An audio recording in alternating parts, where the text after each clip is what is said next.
ஆமையா ஆமையா பெண்ணி மகன் ஒரே ஒரு பெண்ணி மகன் ஆமனே ஜெய கணபதி அம்மா சரி உள்ளூர்லயே கட்டி கொடுத்துருக்கோம். ஆமா வெளியூர்லயே கட்டி கொடுத்துருக்கோம். கொடுத்துருக்கலாம் அப்படி கட்டி கொடுத்த செய்தி தன்னுடைய தப்பனார் என்ற செய்தி கேட்ட உடனே அந்த பெண்ணி மகன் என்ன சொல்லி எப்படி எழுதுவாங்க தெரியுமா? எப்படி எப்படியா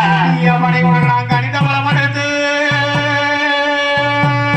என்ன பெத்த பணி உனக்குனா கணித பலம் எடுத்து ஆமையோ ஆமா என்ன பெத்த அப்பா ஐயா அப்பா என்ன பெத்த அப்பா நீங்க உனக்குனா காலையில வண்டி ஏறியே அப்பா நீங்க உனக்கு கணித பலம் எடுத்து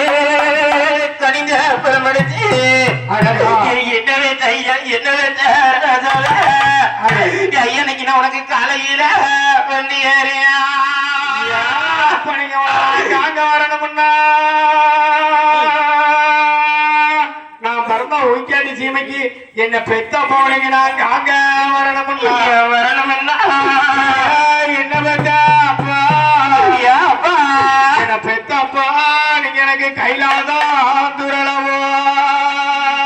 அப்பா நீங்க உனக்கு அங்க வரணும்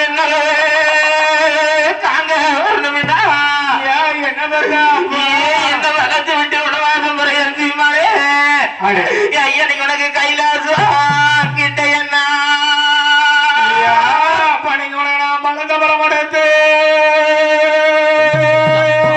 என்ன பெத்த பணிகுணா பழுத்த பலமடைந்து என்ன பெற்ற சீமானே என்ன பெத்த அப்பா அப்பா என்ன பெத்தப்பா நீங்க பெத்த பெண்ணடி மகன் ஒரு மகனை உனக்குனா 10 மணி வண்டி ஏறி உனக்கு பழுத்த பலம் எடுத்து பழுத்த பலம் எடுத்து என்ன பெற்ற ஐயா என்ன பெற்ற முன்னியர ஐயா உனக்கு 10 மணி